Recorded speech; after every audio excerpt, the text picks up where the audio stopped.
Hi, Sweet Pea. Hi, Mummy Bear. We've got Gardener's World compilations starting up again. We sure do. This is exciting because it's the run-up to the start of the new series. So Completely. They usually do 4 or so compilations before. Yeah. And then we launch into the new season, Gardener's World 2025. Oh my gosh. I'm looking forward to it. I'm now ready to go with my looking up and my research on plants and fun facts. Like, I'm raring to go now. We've done our hibernating. Exactly. Winter hibernating, ready for the new Gardener's World season. Yeah. But we had on this week's compilations, we had places like Newby Hall. Ooh. Oh, there was the lovely Brian and Linda Goody of Cactus Land. I loved them. They were lovely. And we had Arrett in Charleston. There was Morven, of course, Arley Hall. And then Peter Chan in Surrey. He's from Heron's Bonsai Nursery. Oh, yeah. The most good to see him again. amazing bonsai trees. And then at all these places, there were these long walks, which is, I think it was Newby Hall was one of your first long walks that you thought about running down in your wedding dress and trainers on. Well, I know that it started this compilation of long walks and running and then with a swimsuit underneath so I could just whip off the... No, I didn't know about the swimsuit. Oh, yes, you did. No, I didn't. It was trainers. Trainers. Then you can whip off the wedding dress. Right. And then just plunge, because at one of these places there was a huge lake and the long walk headed straight towards the lake.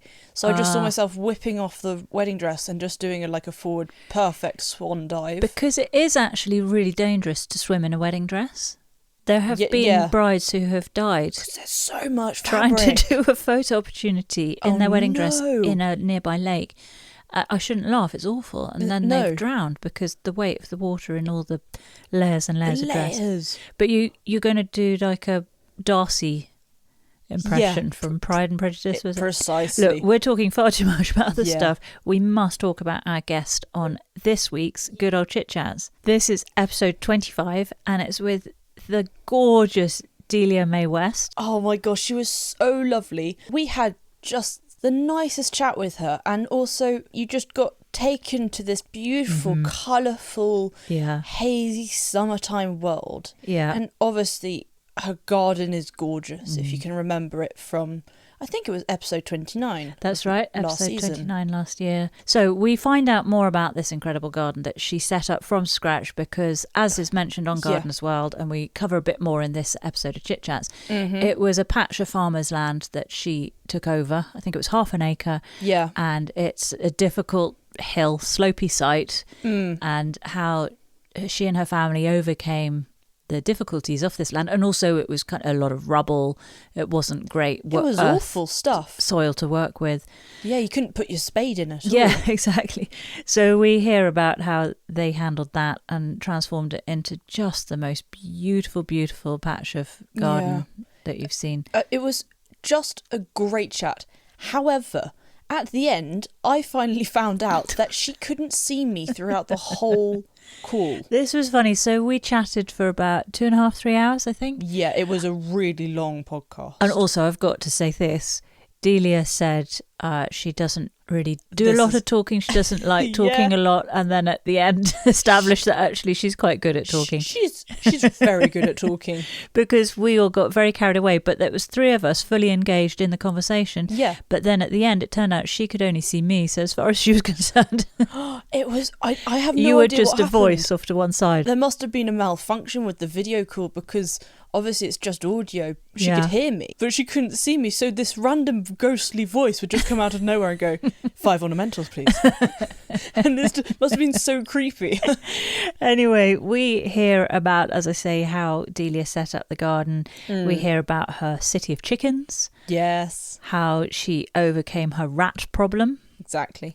And her love of strawberries. How she uses her dehydrator, which has inspired us to dust off our old dehydrator. She has the most amazing recipes. Incredible recipes in this chat, but also the use of the dehydrator is massive for everything, from fruit, which I often expect with dehydrating, but also some veg that she dehydrates. So that's an interesting part of the conversation. Lots of interesting stuff. We also, because we did talk for so long, once again, it's had to be edited down. So again, we may well have some little outtakes from this conversation because there's a very nice chat that most of which had to be removed about her journey from her old cottage, chocolate box cottage at Hazelmere. Yeah. And how They then lived in France for a period of time, and then came to this current cottage, another chocolate box cottage. I mean, absolutely gorgeous. So cute. So that was quite a lengthy chat. That is covered beautifully in her Instagram, and I really recommend checking out Hone Hill Dreaming. Her Instagram is as colourful as her garden. It's amazing. It's one of my favourite Instagram pages to look at, because it's just like happiness and joy, indoors and outdoors. So do have a look at that to get more of an idea. And in there she does document quite a bit about what they're doing and what they have done, so you can hear about the move to France. And also that brought us on to a bit of chat about how she should write a book, because she's got so many stories to tell. But you can hear all that in the chat. Completely. In terms of noises this week, limited noises from Hobbsy. Nice. It wasn't her witching out, it wasn't just before dinner time, so she was able to keep a lid on it. And she slept through most of it. She did. It was just after her morning walk. Yeah. So we were all right, actually. And we do hear some voices behind Delia. Those are her in-laws and her husband, I think, because she had popped over to their place because they got faster Wi-Fi. Yep. So we can hear them having a chirpy time downstairs, I think. But otherwise, noises are not too bad. What about the format, Soupy? Well, for Delia's dream garden, we had garden boundary, shed or greenhouse, 5 ornamentals, 5 edibles, 1 statement tree, pond or pool plus 1 plant, and finally her favourite seating area and drink with 1 last plant for that area.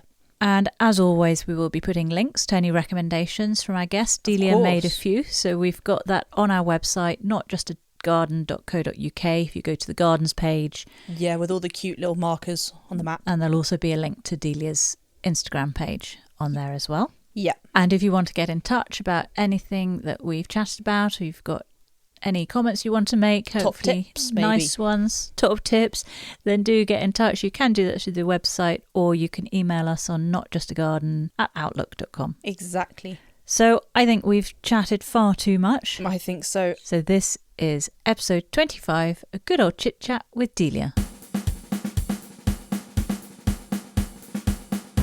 Welcome, Delia, to Good Old Chit-Chat. Thank you for having me. This is actually take 3 because we had serious recording issues, didn't we? We did, just slightly. A few promises, San, and this is because you live in the lovely countryside of Tiverton, is that right? Yes, so correct. You don't have access to fast Wi-Fi. Not at all. So a quick shout out to the in-laws for letting you get on their fibre. Yeah, bless them. Very grateful for that. But thank you for persevering. We do appreciate it. No, thank you. So we saw you on Gardener's World on episode 29 last year, and you had this incredible garden that was originally a farmer's field, and you completely transformed it in a very short period of time. That's correct. Can you explain a bit about that process? Yeah. So we moved to Devon, actually it'd be 6 years this coming March, and it's a rental, and it belongs to a very old family that are generational families. And the cottage, we were in another cottage previous to this where we'd done a lot of renovation work ourselves, and it was kind of like my dream cottage. It was my sort of chocolate box cottage you draw as a child. Oh yeah, sort of 4 windows, a door and 2 chimneys, and a really long pathway, little iron gate at the front. Oh, gorgeous. That's on your Instagram, actually, isn't it? It is, way back. I think it was about 8 years ago, because that's when I sort of started documenting our journey. Yeah. So it was basically, I started it to document our journey from that cottage, and then obviously we moved to France, and then we moved to the cottage we're in now. So it's the Instagram was really there to document the journey, and I kind of write it like my diary. Yeah. So it reads like our book, my book, really, I suppose. Yeah. Not that I've written a book, because I haven't, but it just kind of. I know what you mean. But it kind of I see it as my diary. Yeah. So we moved here, and part of me didn't want to like it because I didn't want to leave Hazelmere, but I knew that we couldn't afford to stay there because the rent was going to go up, so we couldn't afford to stay there.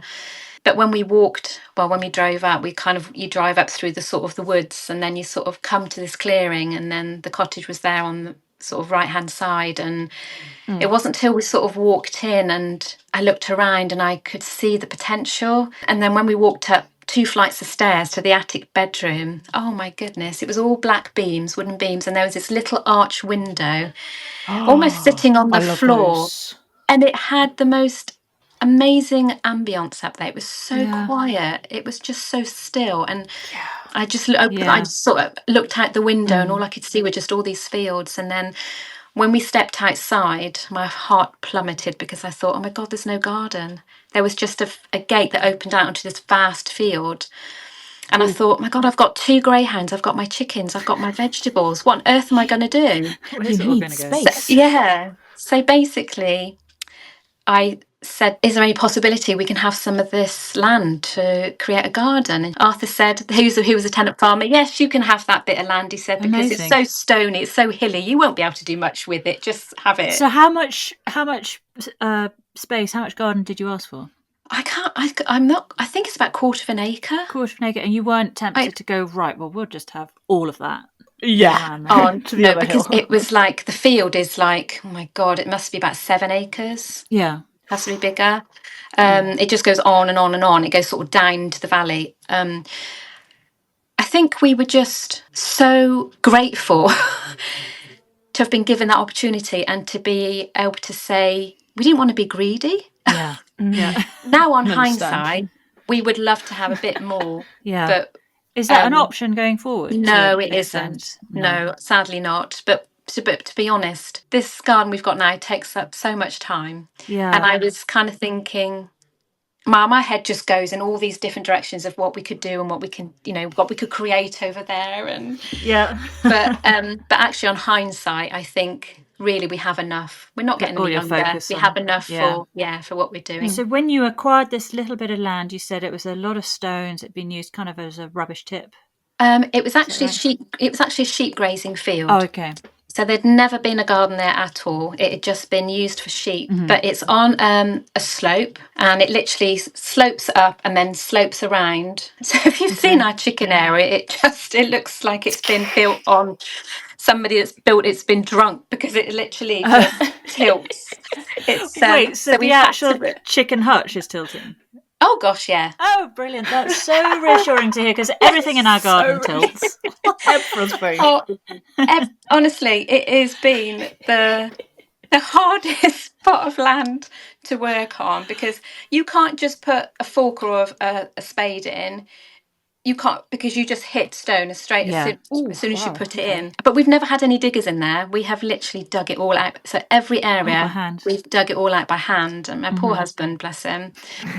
Keeping nice and fit. So when you dig up the stones, do you use those stones elsewhere in the garden, or do you discard those? So a lot of the big stones we kept, and because running around the outside of the cottage, there's a very old dry stone wall, and part of it had collapsed. So a lot of the big stones we were finding, we used to rebuild the stone wall that had collapsed. But that's covered in ivy and old ferns and things. We've got little lizards in there, but we've kind of blocked it. We've kind of blocked it off because of the way we've done the garden room, and we've built a porch on the back of the house. So that kind of gets left. So I wanted it to be, because there's so many insects and things in there, that I didn't want it to ever be disturbed. So it just gets left. I don't touch it at all. So we have all sorts of things growing in it, and it's just a part of the part of the land. Sounds really beautiful. I didn't want to touch. So that's and a lot of the other stone we put all to one side, and then we've used it as sort of hardcore when we've had to, or like when we built the greenhouse, or we've built some of the decking areas with the slabs, we've put it underneath to sort of use as hardcore, really. So lots of things we've used. But oh my gosh, when we dug out the first flower border at the bottom of the house, we brought out all the old metal windows, the crystal window frames that used to be in the cottage. We dug out, God, so many plastic bags, beautiful bottles, jars, fun. broken bits of crockery, you name it, because obviously when the cottages were first built, there was never any recycle centres like there are today. Everything was just sort of buried, and it's amazing. Just chuck it. So they fenced it off for us. The kitchen garden was the first thing we did. And obviously built a chicken area, which is now going to be redone this year, because it is a bit of an eyesore and it's quite embarrassing. Because of the tilt. Because of the tilt, and the roof's caving in. So my husband's got no goodness how many bumps and scratches on his head where the roof caves in.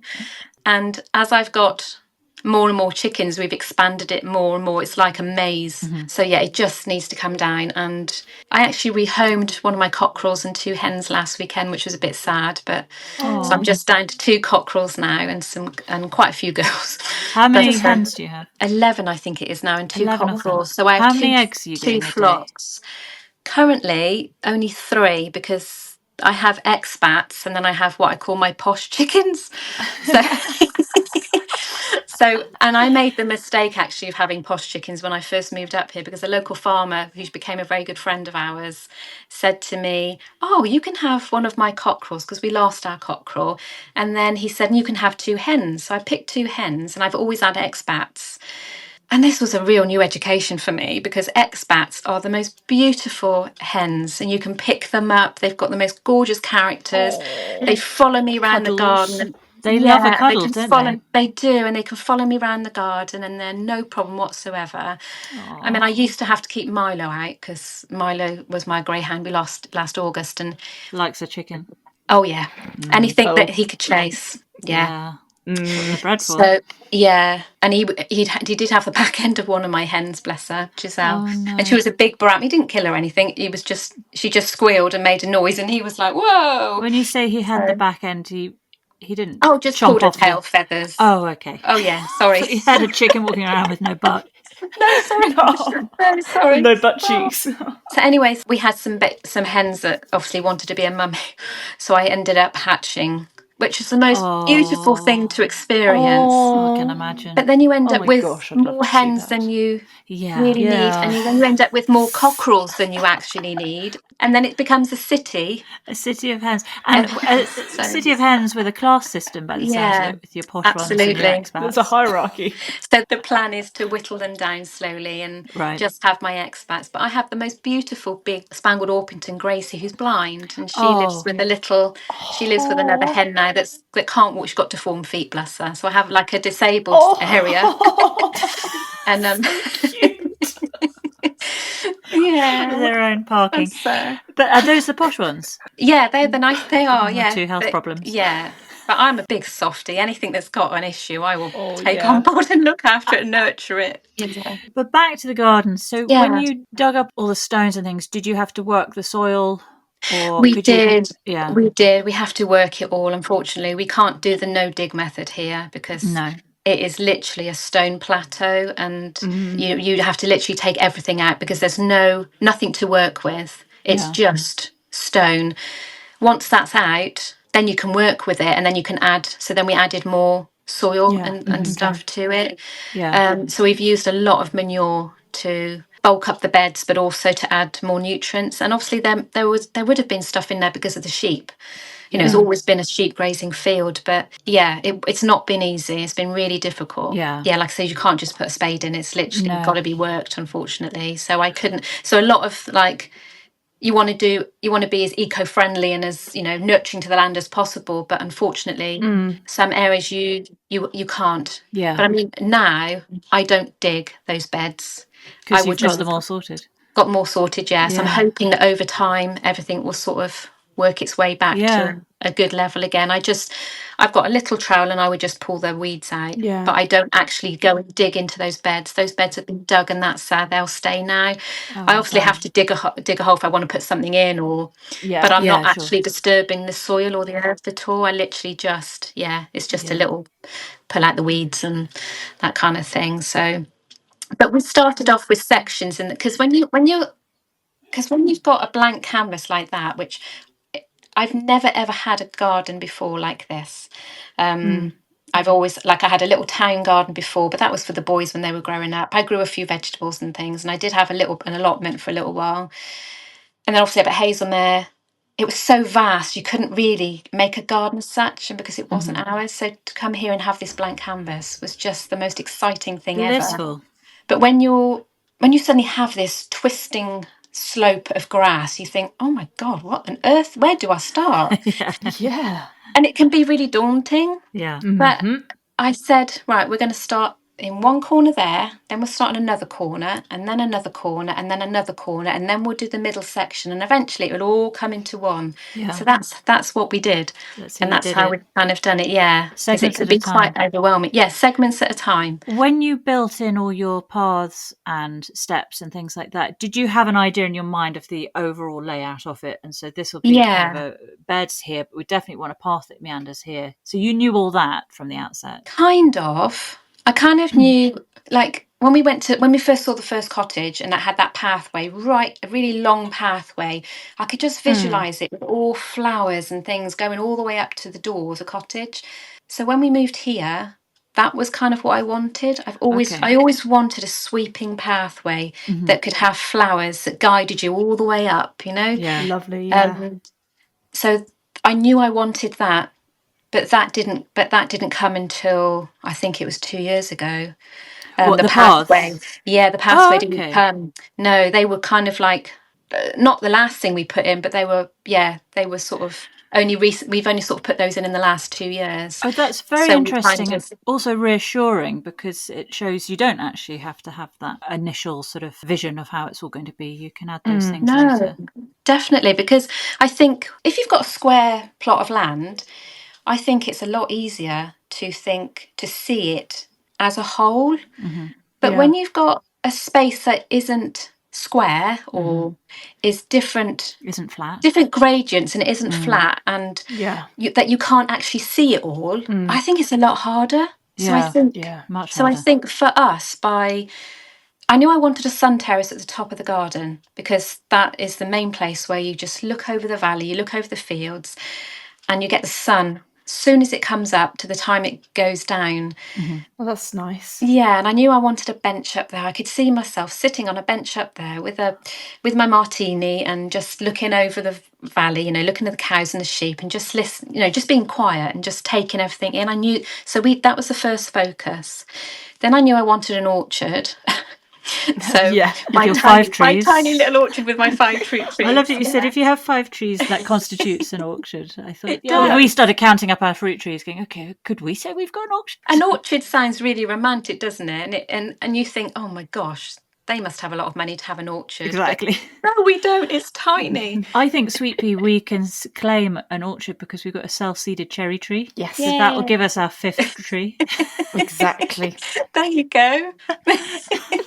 We have an orchard. Yeah. So you built your orchard, your sun terrace. So then we built the orchard. Then we did another terrace area down the bottom with a pond. And what we've done is I wanted to because when you've got such a big space, I wanted to kind of create rooms. What I wanted to do was to follow the sun. Which way is your garden facing? Is it south-facing garden? South facing lovely. Yeah. So we literally watch the sun come up and we can watch the sun go down behind the cottage. That is So perfect. we literally and it is perfect for us as well because I'm a bit of I love the sun. I love the light. I have to be out all the time. Yeah, you're solar powered. Yeah, absolutely. And with the terraces, are they all built with decking, or do you have any gravel terraces? So we have slabs. So the top one is a slabbed one, and then we put sleepers around it to frame it. Only cheap sleepers. We're not talking these really nice posh railway sleepers that I would have loved, but we just couldn't afford. And then I kind of created a flower bed in and around that. Lovely. So that was the first focal point of the garden. And then I bought this little seated arbour that I'm slowly, 3 years on, trailing honeysuckle up to go over. Oh, great. Yeah. So when you sit there, it's not only a visual feast, but you have a bit of a sensory feast as well. Nice fragrance. Yeah. But I did actually dig everything out of that this summer because everything could that was the first area we did, and I just left it and it just went a bit crazy. So I've just replanted in there. And then we did the orchard, as I said, but we just kept the trees in there. And we never used to cut the grass. We just used to have these little sort of square boxes around the trees, and then we just used to leave the grass to nature. All right. But that's changed now, and I can tell you about that in a minute. And then we built the lower decking area, which is what I call the dining area now. We built a pond there, which is raised up because it was like the slopey part. It was quite a big gradient, and there's quite a big drop down to where we built the terrace. Okay. So that is slabs again, and then we've got, I say, the cheap version of the sleepers around there. So is the pond raised above the ground at the kind of the lower part, and the top part is flush with the land? Part, Is that how so the lower part is flush with the land, and then the pond is raised up. And basically, it was just an old black sheep drinking sort of trough that we found at the old recycling centre. Perfect. So I love those. John dug a big hole out and just slotted it in, Shoved and then it in. and then we've just sort of planted around it. That sounds beautifully so easy. that was that kind of thing. Really, yeah. And the paths are made from, are they gravelly paths or wood chip? I'm trying to remember. The pathway is wood chip. So the one that goes from the gate goes all the way up to the top and into the kitchen garden. That's all wood chip. It was a cheaper option, and also I wanted to try and create habitats for nature as well. And obviously wood chip, you've got all sorts of little bugs and things that are in there. And I wanted to try and keep things as simple and effective for nature, because obviously there'd never been a garden there, and I felt awful enough having to dig everything. So I wanted to try and create those little mini ecosystems. We used wood chip on our paths around the vegetable garden initially, and it looks lovely. It smells great, and it's lovely underfoot, and everything's squishy, perfect except squishy, but it's all mulched down, and it's the most beautiful mulchy compost for all the weeds to come and grow. So we've had to scrape it all up. We've actually replaced it with gravel in the end. Did you? Yeah, because it just was too nice an environment for all the weeds to grow in. I understand that, because during the winter months, the pathway going up becomes like mud. So during the winter months, it's not the best. But what we do is we just get a few more bags and just top it up every couple of years. Yeah. And we did put a membrane down underneath. Yeah. So I think that was important. Okay. We did buy it was one real nice old railway sleeper. We did invest, and but again, we put it into the cost. So we built that sleeper. The cost of that sleeper, we knew how many steps we were able to have to go up that pathway. So the path slopes itself, but then for the steeper bits, you have steps. Yeah, so we just put steps in. So it's I think it's only got 4 steps. So it's all, it just because it looked nicer than having one load of chipping going all the way up. Yeah, it just kind of looked nice with the sleeper. I just wanted something a little bit decorative. Apart from having all the, but then the other pathways, we've got little white Cotswold stone, so that goes out to the field. We've got a little pathway that goes out to the field, because I was fed up of skidding out there on the mud every winter. Skidding out. You literally go down. So you go down. It's like a slope in it, and you just literally you're trying to hold on to anything that's there. Yeah. We've been there. Yes. But even now, the stone will still slide out under the gate, and I'm forever having to scoop it up and put it back on. But that's the joy of doing things on a cheap budget and a slope, and still being able to have it. Like, you can't really have a high piece of wood at the gate. They have to step right down over, because that defeats the object. So exactly, it's just it is what it is, and you work with what you've got. And with the challenges come the positives, which are, for example, amazing views when you've got a slope. Oh gosh, we are so spoiled. That borrowed landscape, just wonderful. It's just everything. I want to talk so much more about your garden, but we must get on with your dream garden, and hopefully we can pick up a few things as we go along with that. Okey-dokey. Over to you, Sweet Pea. Let's hear about Delia's dream garden. Well, as you said, hopefully we can get some more info about plants and some of the new things that you said you're popping in your garden. But for the dream garden, what would be your perfect garden boundaries surrounding it? Oh, I would love an old walled brick garden. Oh, lovely. When you say brick, so a red brick or what? It doesn't matter. You don't care? It doesn't matter. I don't care. No, as long as it was all old brick with, I don't know, things sort of weaving through it, climbing down through it, bits of moss, that kind of thing. So it was all aged, and it had that romantic, warm sort of feel about it. And when I go to these National Trust properties or some of the other houses and they have these, I get so excited when I know they've got these old brick walls, especially, and they're normally kitchen gardens. And exactly. Oh my God, my eyes are popping out of my head almost, because I just get so excited. There's just something so warm about them. There is. And they do, of course, retain the heat, don't they? So they do completely. They're just like their own mini climates, aren't they? And so that would be my idea. I mean, where we are now, half of the garden we have created like hedgerows, because that's another one I do like. Wow, you've managed in the short. Oh, so how long have you been there? 8 years? No, it's 6 years. 6 years. March. Did you plant the hedgerows as soon as you got there? No, 2 years in. Right. So the stock fencing is our perimeter, because obviously we have the sheep and the lambs that come right up to the fence. Oh, lovely. Yeah, they are lovely. So it had to be stock fencing. Yeah. So I researched, and I actually asked permission for this one if I could put. I wanted, because the garden is basically a field. And it's such a long way for the birds or anything to come to. There's nothing sort of... So when we had the garden and I'm feeding the birds, we sometimes get the sparrowhawks in, and I used to feel awful because, I know it's nature, but they had nowhere to hide. I see. Because there's that boundary is so wide. Just open space. Absolutely. So I thought it was better for us to plant a hedgerow. So I looked online, researched, and basically the cheaper option for us was to buy bare root. And you have to be patient because it does take a couple of years, and even now it's not fully established. And unfortunately we do get the sheep that come in and think, oh, that's a nice tasty shoot, I'll have that one. Oh, so nice and fresh and young. We had to be mindful of that. So every so often I plant honeysuckle, but only cheap honeysuckles you get from Morrison's for like £1.49. Yeah, just to close the gap. Which is what I initially put in anyway. So I wanted it to be a pantry, basically. So we planted sloes. There's nuts. There's beech for the colour. There's honeysuckle. There's I can't think now. And so I wanted it to be not only a boundary, I wanted it to be a mix of things for food for the insects and for wildlife basically, and also the honeysuckle and the sloes for me to use eventually. Yeah, with the bare root, we've just bought some bare root trees. It's our first time working with bare root. When you put them in the ground, we saw on Monty and Garden as well, you want to thoroughly water them. You want to have your holes dug before your bare roots arrive, so you can immediately put them in the ground. That's what we have craters in the garden at the moment. So we've dug some craters.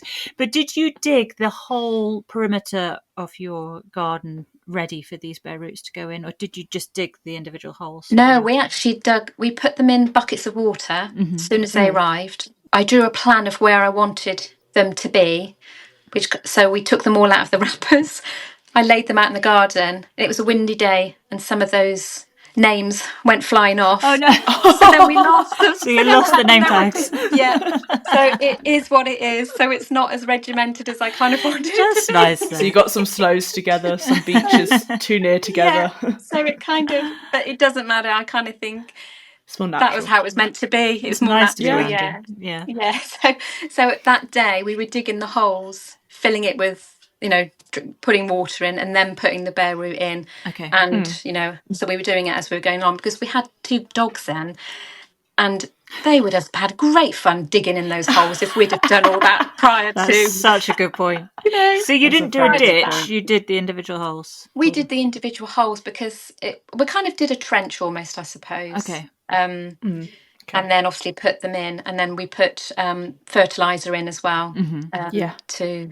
To feed them as they were going in, and then cover them over, patted the grass back down on top of them, and so hoped for the best. You kept the grass between each one. We did to begin with, but now we've dug it all out, because at that time we didn't have a flower border running in front of it. Okay. The flower border came 2 years ago, I think. Right. When you put these bare roots in, you patted grass back down around them. Did the grass not overwhelm the little bare roots? No, it didn't, because we kind of dug like a little gap around them. Kind of like halo. Yeah, like a halo. That's a good description. And then eventually, it doesn't take long, because your bare roots are about, that sort of tall. So that's not about good on 30 centimetres, 40 something like that, is it? Yeah, so they're not like tiddly stumps or anything. No.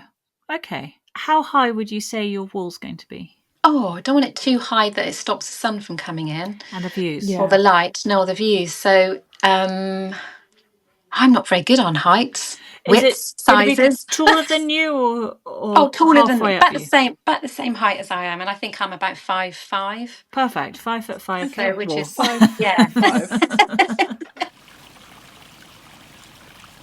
Would you like a shed or greenhouse in this garden? Do you know what? I'm really fortunate because I have a potting shed that my husband built from scratch, and I also have a greenhouse. Wow. Yeah. So, but I think it would have to be a greenhouse.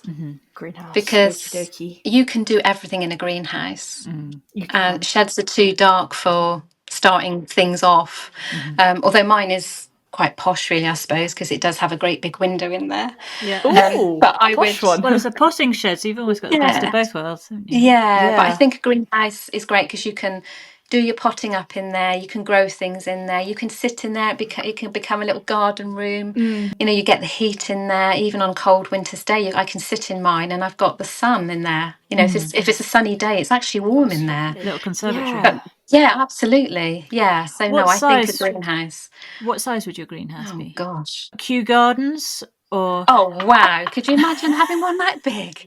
Oh yeah, the biggest I could get it. So I could, and I would love it to be heated as well. Okay. So I could grow, I don't know, pineapples and mangoes. It could be all sorts of exotic fruits and things, and and you wouldn't have to worry about the winter months and where you're going to put those plants.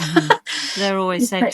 So you would like it in your dream garden. You would love a Kew Garden style greenhouse. Something. I'd love a botanical. Yeah, I'd love like a botanical glass house. A tropical house. Beautiful. Oh yeah, absolutely amazing. Oh, can you imagine? The dreams. We had one guest actually, Martin from the Big Cactus Rescue, and his dream garden, his whole garden was a botanical greenhouse. The whole Really? So there was no outdoors. That was it. That was his, wow. His entire garden. Wow. Amazing. I mean, you'd have to have a nice old cobbled floor in there as well. Lovely, like the old cobblestones. That's what I'd really like. Have you started off any seedlings yet? Because it's kind of getting to that time where a few things need to be sown. Do you know what? I normally through the winter months I shut my greenhouses up the same as I shut my kitchen garden up because I think everything needs to have a rest. Right. And I like to put cow manure on all my beds, and I like to sort of clean the greenhouse, and I just think as nature needs to rest, we need to rest. So as much as I hate that, because I like to be out doing all the time. Normally I don't, but last spring I had such a huge problem with rats. Oh my gosh, it was a real battle, and I don't know how I managed really, because I always sow my peas directly in the ground, my broad beans, my sweet peas. So every time I was putting them out, the rats were taking them out. I was using chili powder. Now I grow peas on a massive scale. We're talking meters. And great. Yeah, same as my like runner beans and everything else. But all of those, the rats were just taking out. And it was just disheartening. So, and that's never happened before. So what did you do about the rats then? Well, do you know what? In walked this farm cat, Nancy. Perfect. Mic drop. That's what you need, isn't it? And she made a home with us. Did she? She's now a house cat because so she doesn't go for the rats anymore. No, well, she does. There's always innards outside the door every morning, but it seems to have done the trick. But anyway, going back to last spring, it meant that I was having to sow all of my peas and my beans and everything in my greenhouse. And now I grow hundreds of seeds, so it was a real battle for me to recycle everything. And then when I was going to transplant them out, I was having to take off all the pea bits and the bean bits off the bottom before I could put the actual plant in the ground.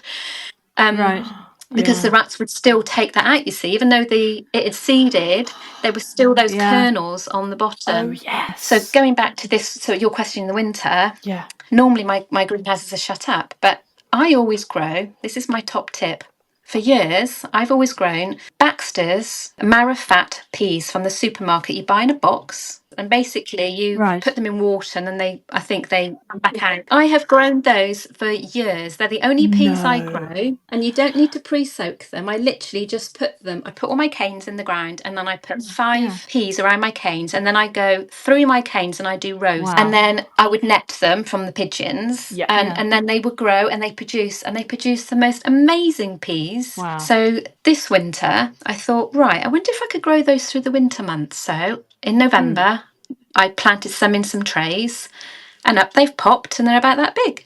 I'm showing this to you on camera. Yes, 20 centimetres. That's about 20 centimetres tall. So then I sowed some in December. Incredible. And they're, sort of half the size. And I thought, wow, because my greenhouse, obviously my husband built it for me out of recycled materials, but it's all the glass and the roof is a thick polycarb. And then we used bricks. They were free basically for the floor. So it gets really warm in there. And obviously through the winter, it doesn't actually drop massively in there. So they've grown really well. I know. So I was doing an experiment. So I've got those in there at the moment. Got broad beans, peas in there, sweet peas, which I don't normally sow until the spring, but I thought I'm going to try and get one up on the rats this year. So I've done those as well. I've got Achillea, which I sowed back in the autumn, and I've got my geranium cuttings that I always take from my house geraniums, so they're in there. I love doing cuttings. Do you? Yeah, it's so much fun. Yeah, she's the cuttings queen. Are you? She's amazing. She's commandeered the greenhouse. It's now called Sweet Peas Greenhouse. I almost have to ask permission to go in it, and she's done and does hundreds of cuttings. But it's interesting to hear how many you're doing. So we're talking 25th of January. And that's how much you've got going on. That's what I've got going on in there. Yeah, and I did actually share a picture on Instagram a couple of days ago. How it's looking at the moment. Oh right, yeah. So I did show that. But normally I don't sow anything until March, and I have got my onion sets in there. Actually, that was the other thing. I sowed those last week, so I always put those into modular trays. And then when the green shoots, when the little roots on, I find they grow better that way. And this week I am going to sow some onion seeds as well. Wow, you're so productive. Yes. You're going to put Sweet Pea into a panic. No. Please don't panic, because normally I don't do anything until March. Everything else I will be sowing in March. But I did put my garlic in as well. I must say, I did plant that last week as well. So that's gone in the ground. Don't panic. And I did do that. What would be 5 ornamentals for your dream garden? I'm excited about this one. Your garden was the most colourful one on Gardener's World, I think. I think I always say to people, I think my garden's a bit like Marmite. You're either going to love it or you hate it. If you don't like colour, you're going to hate it. Yeah. Oh, well, if you don't like colour, you should get out of the garden, right? Yeah. Just stay inside. Yeah, that's it. Oh, I thought about this, but dahlias. Oh, of course. I absolutely adore dahlias. And I only got into them about 3 years ago. Oh, really? Yeah. And I can't remember how, but I must have seen one and thought, wow. And going to get me some of those. Yeah.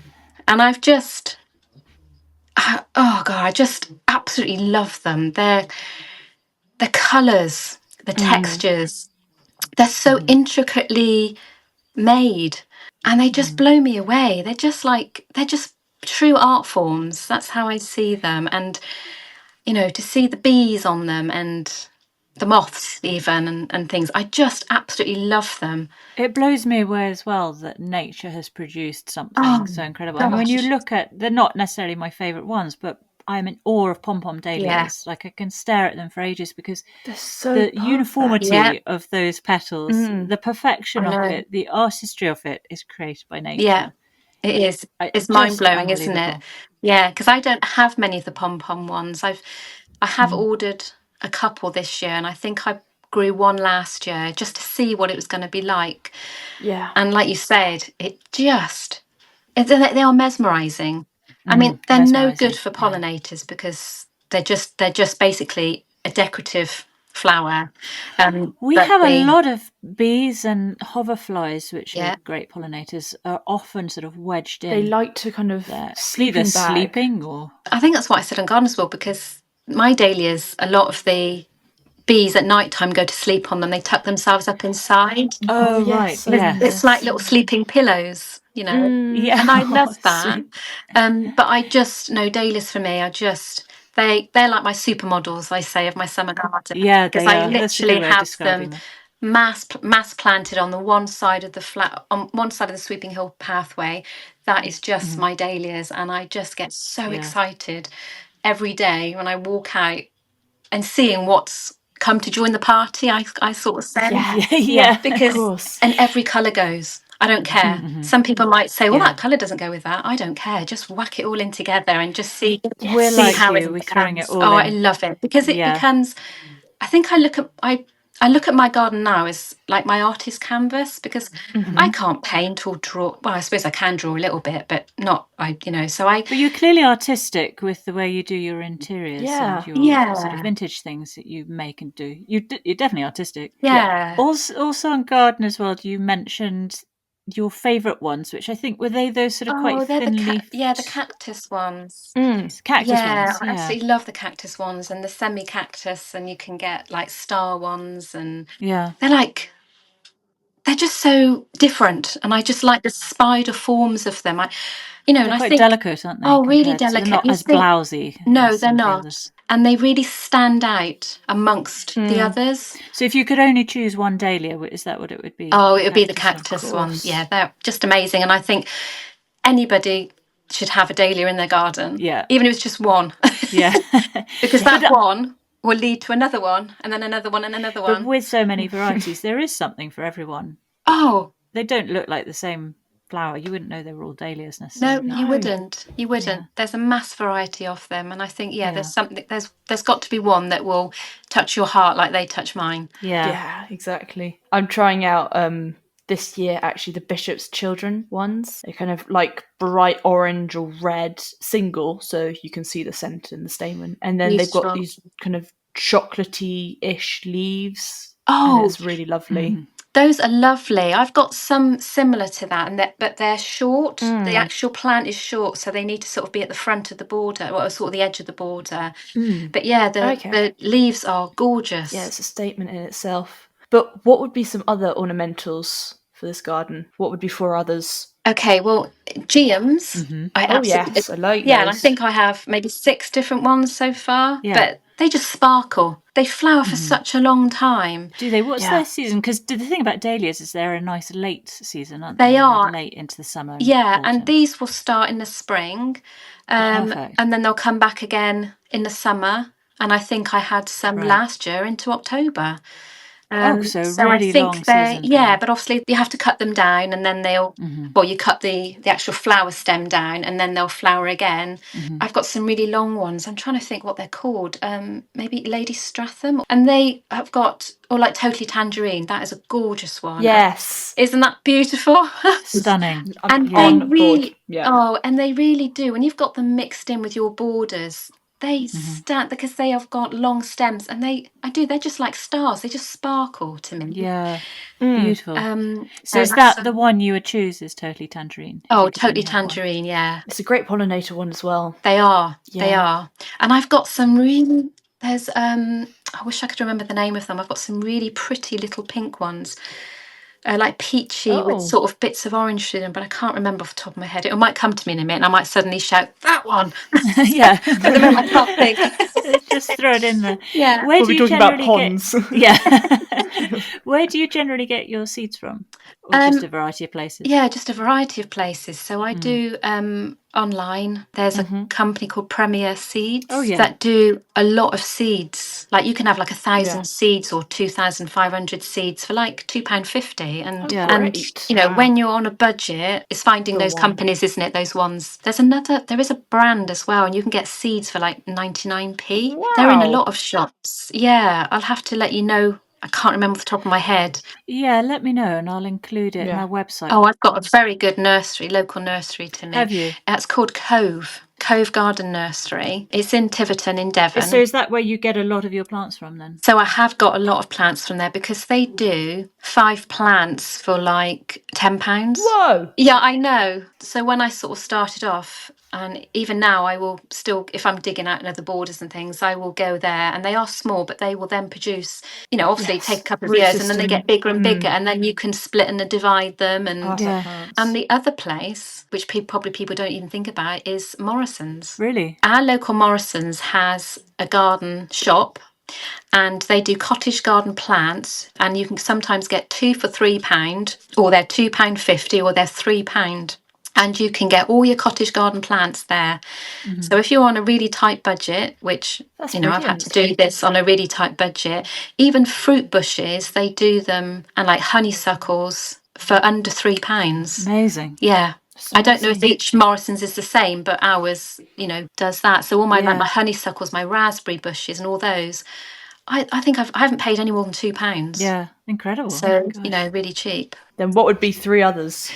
I have put cornflowers. Oh, yes. Beautiful. Love that those. Is one of the staples of my summer garden, my cutting garden. I absolutely love them. And that summer wouldn't be the same for me without being able to pick cornflower posies and take them in, put them in the house. I just love the soft, wild, natural look about them. And the bright, vivid colours. Now, I'm not a blue person. My decor inside the house is not blue. But really? There's something about blue in the garden that I absolutely love. And obviously it attracts all the bees as well, because bees are attracted to those colours. Yeah. Ultraviolets. Yes. Yeah, and I just love to see them floating about. Do you sow them direct in the ground? Yes. Yeah, I do. They're so easy to do, and they self-seed nicely, don't they? Yes. Every spring, I buy those and some other bits, and I will literally put them in a bowl, shake it all up, and shove it on the ground. And then what comes up, and then other things I grow from seed, and I will put those in amongst it. Yeah. And then we'll see what happens, and then it just becomes a flower bed. Ours go very leggy. Do you prop yours up, or do you just rely on other plants to keep I just rely on other plants in front of my greenhouse, and then I call it Nan's greenhouse. When my husband's Nan passed away, I had her tiny little greenhouse, and so they're kind of sheltered, really, I suppose. And I don't prop them up. I just leave them to do their own thing, because I like that wild, natural, floppy look. Yeah, it is. I think it's. I know what you mean. Yeah, the floppy look. Yeah, the floppy look. And then finally, what would be the last 2 ornamentals? Well, I struggled with this one because it was a toss-up between foxgloves, verbena, or sweet peas. Oh, gosh, when you present those 3, that is really hard to choose between. We haven't had any foxgloves yet. Haven't you? No. Although I don't think we've had any verbena or sweet peas. I think we've had sweet peas. You could put one as a special mention. Which one would you put as a special mention? Well, shall we say foxgloves, and then I do the verbena as a special mention? Yeah, sounds good. Okay. Yep. So foxgloves, gorgeous, another nice, tall, very sort of naturalistic looking flower. Absolutely, and they just give structure. Yes. And what I really love about them is that they become musical instruments for the bees. Yeah. As you walk by, it's like an orchestra is in there inside. And I just love being able to walk by. You can't see them because they're right tucked up inside. They're collecting all the pollen.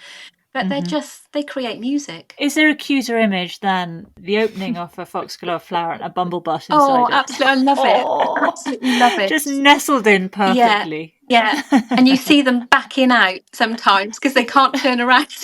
They're reverse, and they're just covered in pollen. Yeah. And I absolutely love that.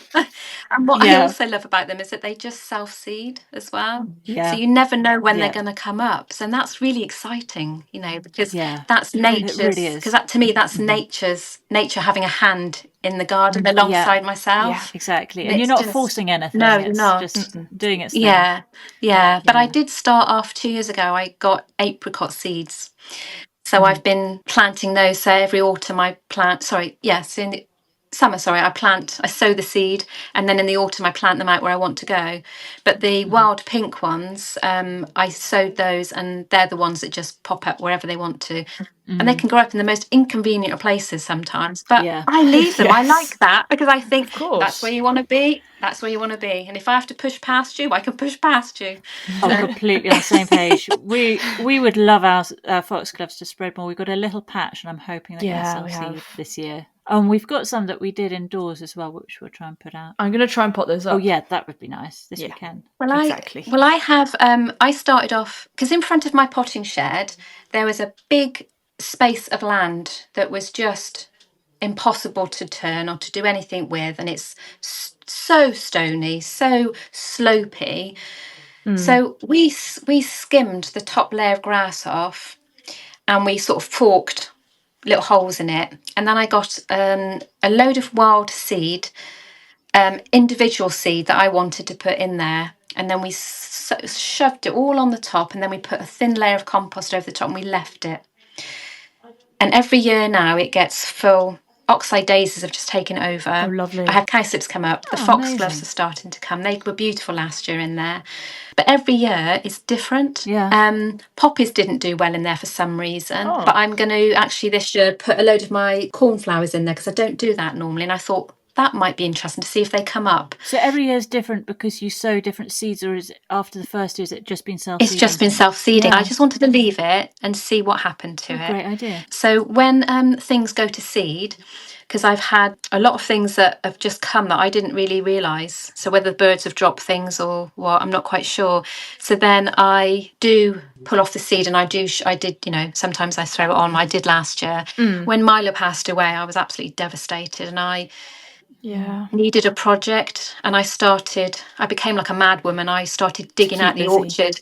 I dug out the orchard all by myself to create a sensory garden. I dug out a pond, and I originally put all the bulbs in there, all the spring bulbs. So obviously, as I was digging it out, I was digging out a load of spring bulbs. So this time I've put a lot of them in there. So it'll be interesting to see. I'm going to keep adding the bulbs over the years and see how that comes. So they're all in one place, because there's nothing worse than going to dig and you pull up a bulb because you want to put another plant in. So they kind of... It's really upsetting. Yeah. So now I've created this garden in there. I've wanted to limit... I have planted more bulbs in there, but we'll see what comes up this year. So so that was another.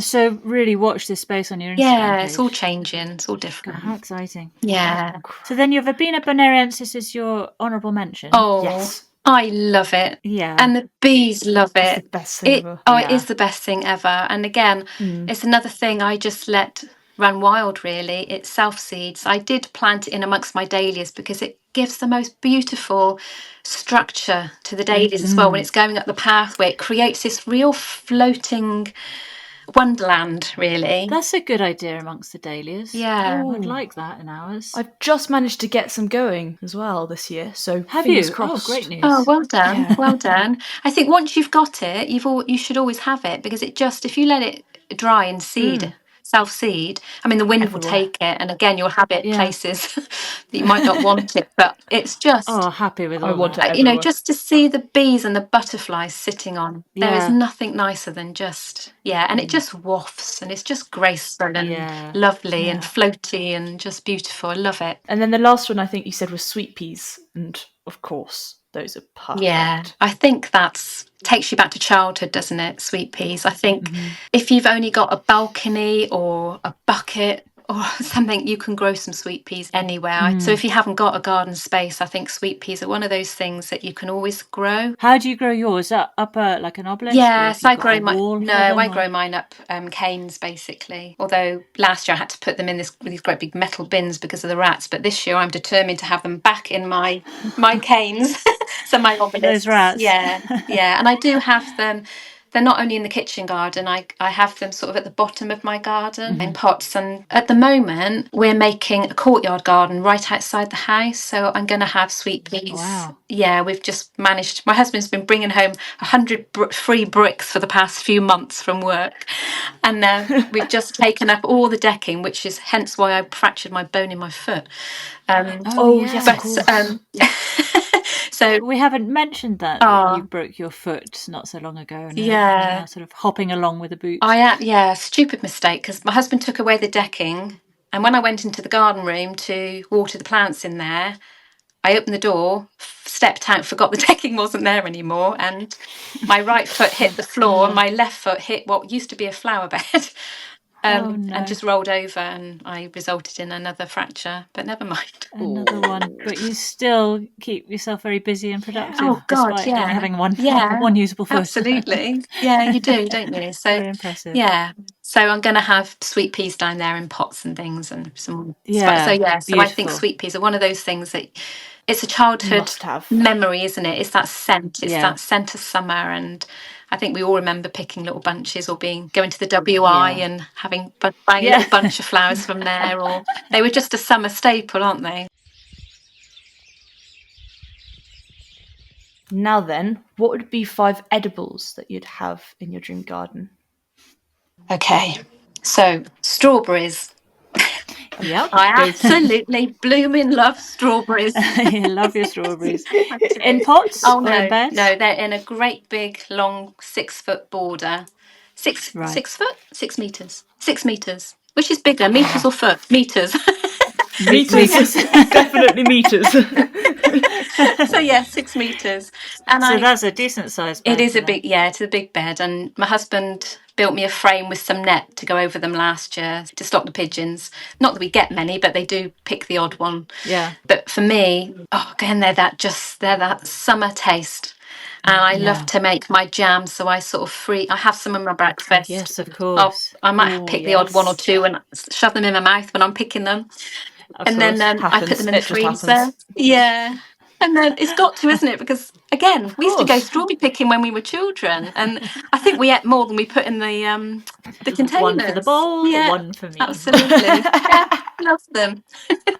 Absolutely love them. Did you used to do pick your own? We did, yeah, because growing up in the country, obviously, it was... they were always there. It was always on tap. That's a childhood memory. You used to do that, sweet pea. We used to take to the pick your owns. Loved doing that. I think it's a rite of passage, really. Oh, I think so. I think so.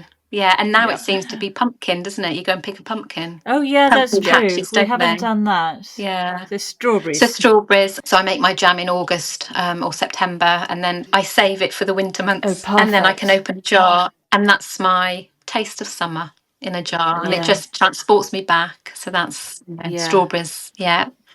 Courgettes is another one. We're self-sufficient on courgettes. Brilliant. How many courgette plants do you have a year? About 8 or 9. Okay, yeah. And again, because being vegetarian, I use them in every single. They're like our meat basically. Those and lentils, so they are the basis. They are the foundation basically of every meal that I cook. So I freeze them, make chutney, and then obviously we're using them fresh as they're coming in, and then it gets to the I do freeze them as well, but I don't blanch them because I find they retain their shape better if you just slice them.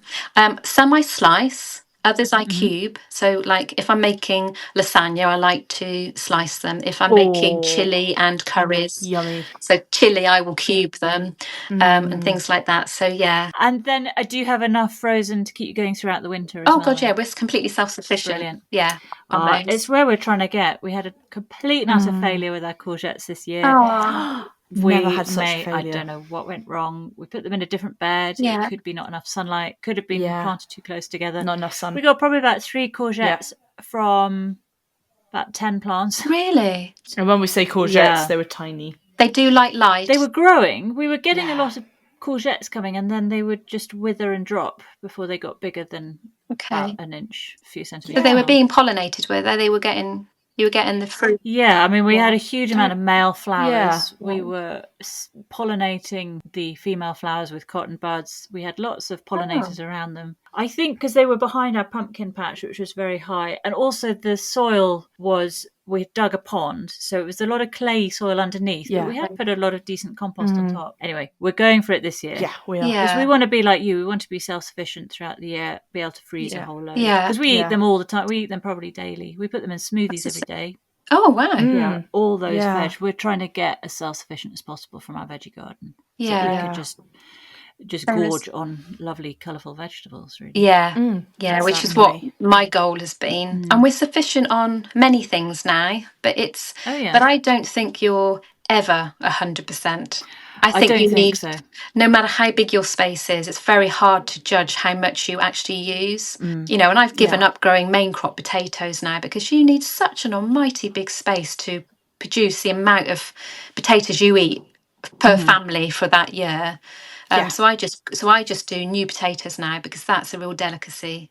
Yeah, that's just something seasonal. Do you know what I mean? So I think it's a case of being realistic and using your space wisely. We've started doing quite a bit of exchanging of things with neighbours. So we that's have nice. a lot of success with things like sweet peas and less success, for example, with the courgettes.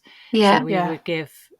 It's never been a spoken thing. It's just we will leave flowers for our neighbours, and the next thing we find a bag of courgettes hanging off our gate handle and things like that. And that's kind of taking us back to how it used to be back in the day, wasn't it? Where you've got great potatoes, I've got brilliant pumpkins. Let's do a bit of swapsies. It'd be nice to get that going, wouldn't it? Yeah, that's what my farm friends do. So they have two orchards, big orchards. So every September, I always go and pick the apples. So I always, because our apples, they're not producing massively yet. So I always have, good baskets of apples and black currants as well, because I don't grow black currants. And then I will give them whatever, last year I think it was runner beans, because theirs didn't produce very well last year. Runner beans are great. And yeah, they are. I have to grow the stringless ones though, because I can't abide the string. No. So courgettes. Great choice.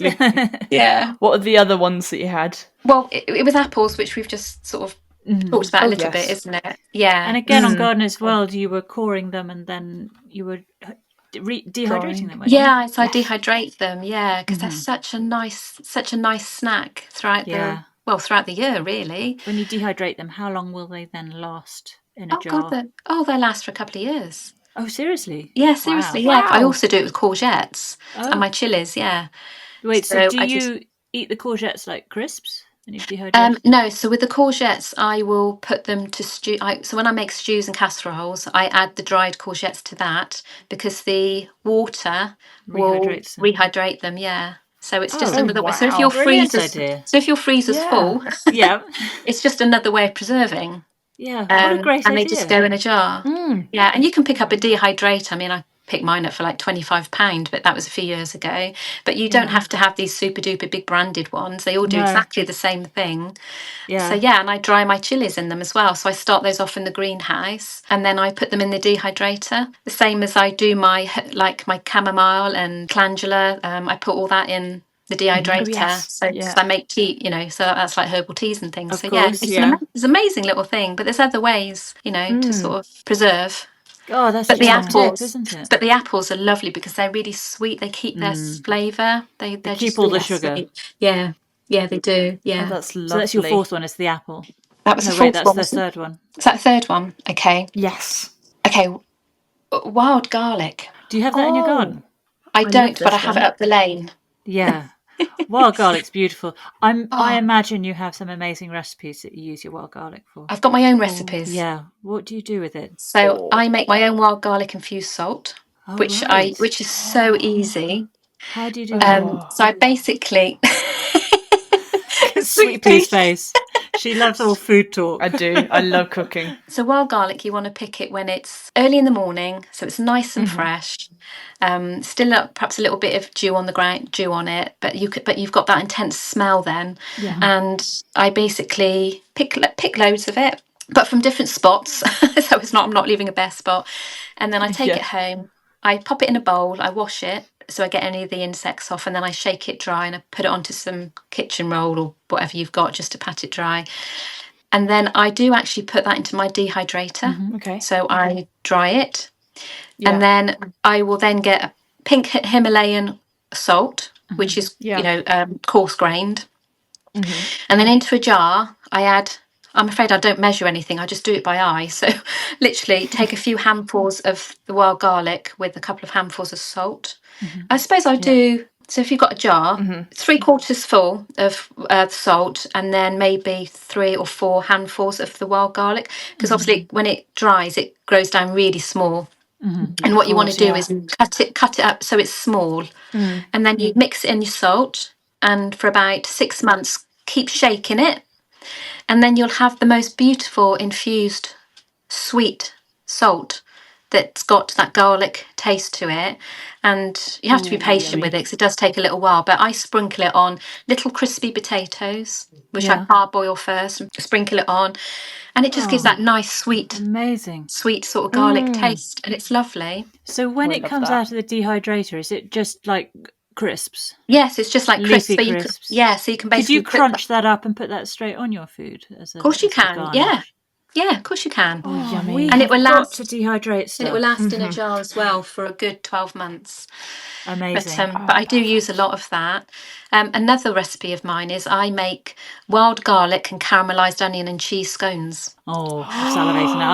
I am really hungry. You can't do that to me. You cannot do that to me. That is so... And that is absolutely... Those are delicious. But that's my own recipe. Wow. Is that on Instagram? Yeah, every spring I share that. I have a feeling that's going to be made in our house by Sweet Pea. I will share it again this year. So yes, brilliant. That's another one. Wild garlic, caramelised onion, and cheese scones. Cheese scones. Oh, yeah.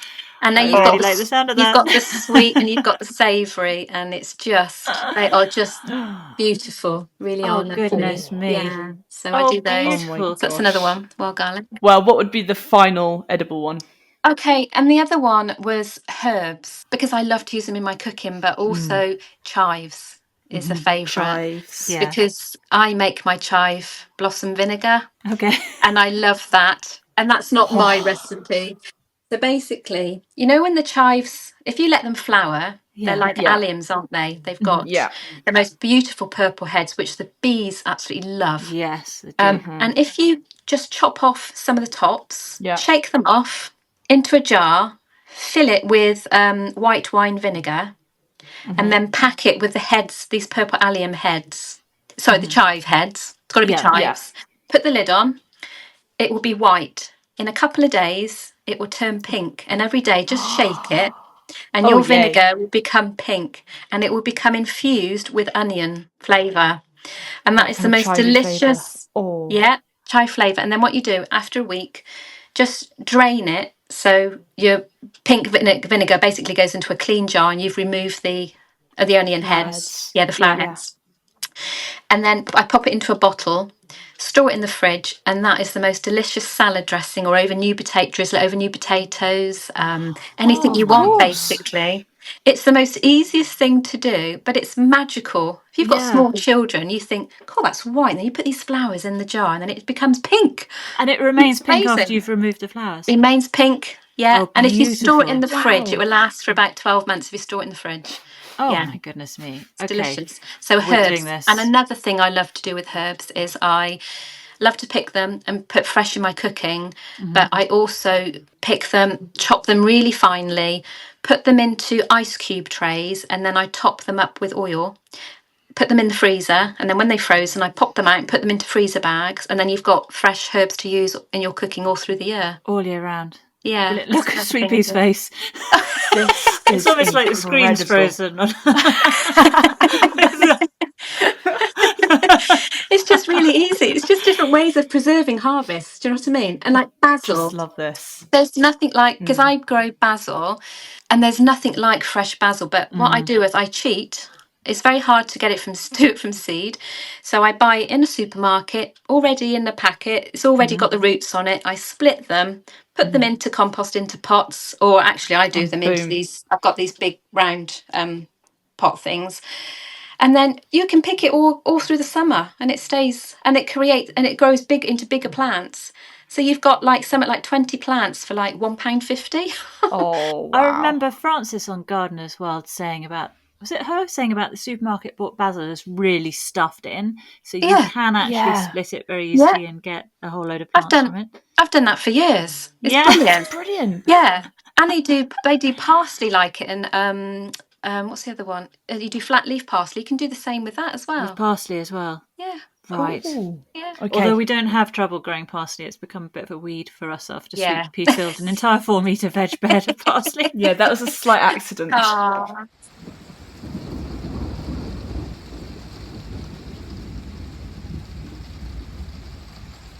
Well, one thing I'd also like to hear is what would be a statement tree, your favourite tree to be in the dream garden. Oh, that's the mighty oak tree. Beautiful. Mighty oak tree. Yeah. Because do you have many trees in your garden apart from your orchard? I don't have many trees because I have to be very careful I didn't block out the landscape, because the borrowed landscape was really important for my planting. So I've got, all the trees are in the orchard basically. Yeah. But I do have an oak tree that my mum started off from a little acorn. And I currently have, it's currently in a great, the big old metal bins we had. Oh, gorgeous, yeah. Yeah, well, it's currently in one of those until I can kind of work out where I can put it. How tall is it? It's about 5'5"? Oh God, no! I'm looking at my leg actually. It's the only measurement I've got. Yeah, I saw that. Oh, so about the length of Delia's leg. So probably about the length of my leg. When did your mum start that acorn off? Oh, about 2 years ago. Oh, wow. So Yeah, not long ago at all. Basically, no. What it was, it wanted to be a reminder when she passes away. It's a bit morbid. I was like, Mum, really? God knows. This is suddenly taking a bit of a dark turn. Yeah. But because she loves where we live, she wanted to have a part of herself here. So that's why she started off the oak tree. But as yet, I know. So as yet, I've got to find a place for it where it's not going to take over because obviously oak trees get huge, don't they? And I need to be slowly. Yes, yeah. But the oak tree for me reminds me of childhood when I used to read my Enid Blyton books and the Adventures of Mr. Pip. Complete Enid Blyton tree, isn't it? Yeah, and the Bramley Hedge stories, and which I absolutely love. And I can just every time I look at an oak, I can just imagine all the little mice bungalows, all the little houses and the little pathways and all the pantries inside them, and just sort of. So for me, the oak is just a bit sentimental, I suppose, and a bit whimsical, and I just love it. Was the faraway tree an oak? I think it might have been. I feel like the faraway tree was might have been an oak. So you've got the oak tree in one of those beautiful old dustbins. They don't make dustbins like that anymore. No. And then, but that'll have quite a bit of time in that bin. It will have quite a bit of time in there. I think what I want to do is finish the layout of the garden first before I can sort of think about where I can put it. But it's quite happy in there. Tree. It's doing okay. It is a massive tree. What I might have to do is wait for it to get bigger and then perhaps go into the field and put it in the field. Well, just outside the garden. We had Anne-Marie and Andrew Swift, who have 50 Shades of Green, which they were on Gardeners World, and they've been on one of our Chit-Chats. And they have a tropical garden in a sort of a mid-terraced or a semi-detached, I think it is, or maybe it was mid-terraced garden. So quite a small space, but they've built this beautiful shady tropical garden because unlike you and me, they don't like too much sun, so they like to hide away from it. And they have an oak tree in a pot, which is absolutely stunning and a Korean oak and thriving. Oh, that's good to know. Yeah, I mean, they do all right, it seems. Yeah, that's interesting. It might be that I have to get a wider pot eventually and perhaps pop it in there and have it as a focal point, maybe in the courtyard or somewhere. I don't know. Yeah, so that's interesting. Yeah, I was surprised when they said they've got this oak tree in a pot, and then they said, well, it's a Korean oak. Oh, is that very different? Well, it's got a kind of bigger leaf and it's shorter. I think it's slightly shorter variety as well. Okay. But it's still a big tree nonetheless. And the point was, it's really like a bonsai tree. So if the roots are restricted, it doesn't kill it as such. It just stunts its growth. So that's interesting. Just like a bigger bonsai, really. If you could yeah. Would you like a pond or a pool in your dream garden? What plant would you like to go there? Oh, okay. So I would like a pond pool. Yeah. A pond pool. Okay. Yeah. So I love these natural swimming ponds. Yeah. Where they, you have a filtration system, so the water keeps clean, but you can still have wildlife in there, but you can sort of swim in it. You can just sit and dangle your feet in on a hot day. Swim amongst the frogs. Yeah, absolutely. I would I would absolutely love that, with planting all around it where I could sit and just How big would you have it? Oh gosh, so big enough I could swim in it. Are you a swimmer? Yeah. Yes. Yeah, we go wild swimming. Oh, you're a wild swimmer. Yeah, Oh, wow. But not through the winter months. I'm a bit of a chicken. I'm a fair weather swimmer. Wild swimming. I can't do the cold water swimming. Yeah, the end of October. That was our limit. We went down. It was absolutely freezing. Where do you go? The sea, of course. I guess. Yeah, we go to the sea. Yeah, and we go to the lidos wherever there's a lido round and about. Yeah, we go to those. Yeah. So it's literally seawater that you're swimming in, but it's like right. Yeah, swimming pools, but we're actually on the seafronts, sort of. I know the lovely, ones. yeah. Yeah, So so you'd that have would be this mine. pond big enough to swim length. So yes. Olympic size, so 50 metres, we're talking? Oh, no, I wouldn't want it to be that big. I just like to not? do... Cool, could you imagine? I mean, Wow. I'd love a 50 metre. She would. Yeah. Oh, go on then. We'll go with that big. I just didn't want to be too greedy. It's your dream garden, Delia. You can have whatever you want. Yeah, okay then. And what plant would you like? But I would love to be there with the dragonflies. Do you know what I mean? Sort of Just lovely. Just It'd be lovely, wouldn't it? It really would. I like the marsh marigold. Yeah, marshmallow. I absolutely lovely. love those. I know they don't flower for ages, but it's just that pop of sunshiny yellow. When you say they don't flower for ages, do you mean as in it takes a few years before they? No, sorry, they don't flower for weeks on end. They just. Oh, I see what you mean. Yeah, because I've got one around the edge of my pond, one of my ponds, and they're only there for a couple of weeks. But what I would love is for them. It's just yellow to me. Is just that pop of sunshine, isn't it? Yeah, and it's that pop of walking through a meadow, during springtime, and you see all the buttercups and celandines coming up, and you know that the warmer weather's coming and everything's coming back to life, and it's just so that for me that would be my plant. Lovely. We get in the early spring, our garden, the entirety of it is dandelions, which I know for most people is just horrific, but it's a garden of sunshine. Yeah.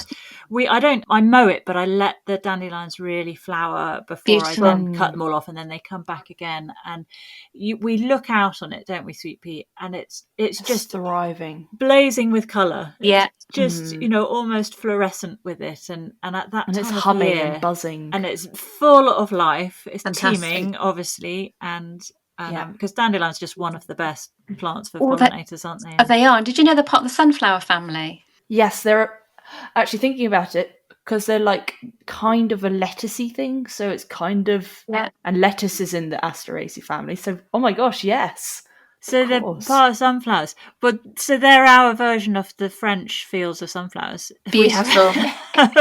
Just dandelions. But you know what? We have fields of those around us as well, and I love them. Yeah, and I used to make dandelion syrup, which is lovely. That's nice, drizzled over ice cream and stuff like that. It's a bit time consuming to make, but you could make that. I just remember dandelions can be used for everything and anything, and they're so good for you as well. Yeah. Exactly. Yeah, we need to embrace dandelions more, Delia. Let's set up a movement. I know. A dandelion movement. Delia's dandelions. Yeah.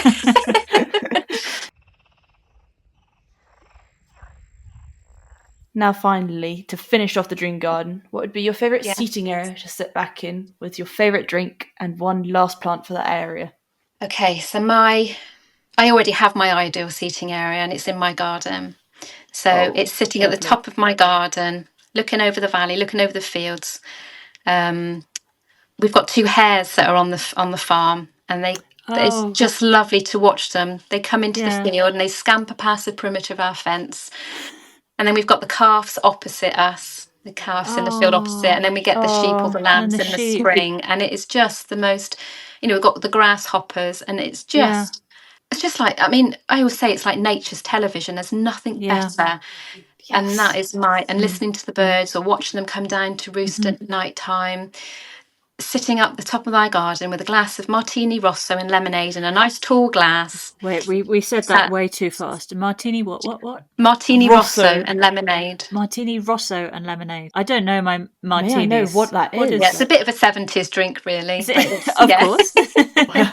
Yeah, but it's a spirit, and you would probably have it like martini cocktails, don't you? They do. Did they have it in James Bond? I think shaken and not stirred or something. Yeah, but I think with that you have vodka in it. No, I don't like vodka. I just like it.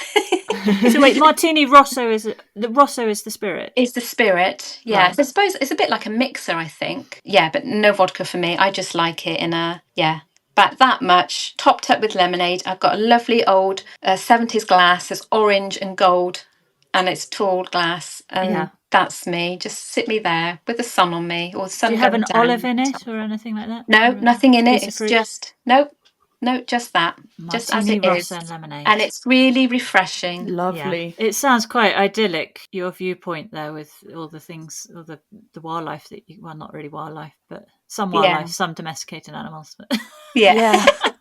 Oh, lovely. Doesn't have quite the poetry to it. It's view of the domesticated animals. Yeah. So oh my goodness.